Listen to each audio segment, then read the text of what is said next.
In the vast silence of space, something stirs. A lone research satellite, drifting far above Earth, hides a secret project meant to change the world. But instead of saving lives, it unleashes something uncontrollable. One by one, containment fails, and from the shadows of orbit, 3 mysterious capsules fall toward Earth, carrying with them the seeds of destruction. And far below, on a quiet wildlife preserve, an albino gorilla named George is about to change forever. Ordinary man. A former Special Forces soldier, he walked away from human conflict to care for those who couldn't speak for themselves. Now, he works at the San Diego Wildlife Sanctuary, and his closest companion isn't human at all. George, a rare albino silverback gorilla, is more than just intelligent, he's a friend. Davis rescued him from poachers years ago, and they've formed a bond deeper than words. Through sign language, jokes, and years of trust, George has become more like family. But the peace doesn't last. That night, a satellite comes crashing to Earth. Its shattered remains scatter across 3 places, a forest in Wyoming, a swamp in Florida, and George's own enclosure. At first, the canisters seem harmless. But when George curiously sniffs the one in his habitat, something begins to change. The next morning, Davis finds George in the bare enclosure, panicked, confused, and growing. Literally. George has grown nearly 2 feet overnight. His strength is off the charts. Even worse, he's agitated. Aggressive. Meanwhile, deep in a corporate tower, siblings Claire and Brett Wyden, CEOs of Energine, monitor the situation. Their genetic editing experiment, codenamed Project Rampage, was meant to create programmable predators. Now it's on the loose. But instead of recalling the project, they see opportunity. To cover their tracks, Claire sends a recovery team to Wyoming. But they won't be prepared for what's waiting there. In the pine forests of Wyoming, something massive moves between the trees. Claire's team, led by a mercenary named Burke, arrives to find only silence. And then, it attacks. It's Ralph. A once ordinary wolf, now grotesquely oversized, with spines jutting from its back, glowing eyes, and wings like a bat. In moments, Burke's team is torn apart. Helicopters explode. Cameras go dark.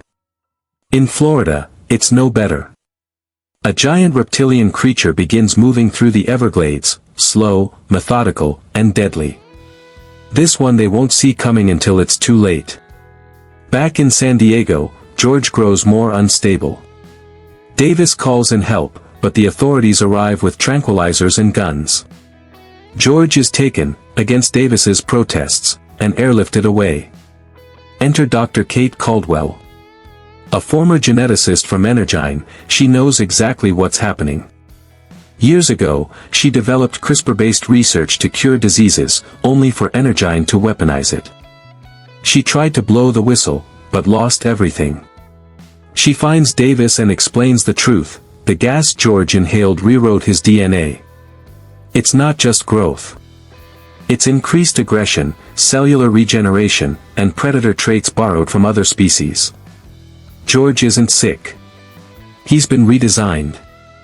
The two set out to find George and stop Energine before it's too late. Aboard a massive military transport, George wakes from sedation, confused, caged, and angry. Before the crew can react, turbulence hits. Something is following them. In a flash of fur and fangs, Ralph attacks mid-air, taking down the plane. Davis and Kate barely survive the crash.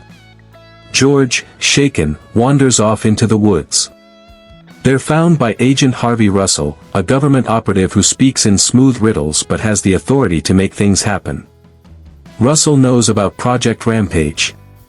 He's been watching Energine for a long time. He agrees to help, reluctantly. Back at Energine HQ, Claire reveals her final plan: use a high-frequency beacon to summon the creatures to Chicago. Once there, she'll lure them in, kill them with military firepower, and claim she stopped a terrorist bioweapon attack. That way, she walks away a hero, and with a patent on DNA that can reshape biology.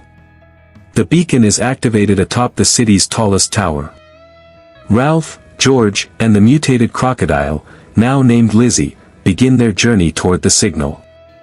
Chicago is thrown into chaos. Sirens wail. People flee. The monsters are coming. George arrives first. Bigger than ever, scarred from battles, and no longer himself. The beacon draws him like a magnet. Moments later, Ralph soars in on wings, smashing buildings in his path. And from the river, Lizzie rises.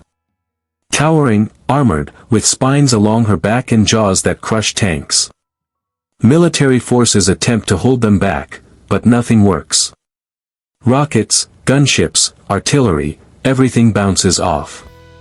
Meanwhile, Davis, Kate, and Russell arrive in the city by stealth.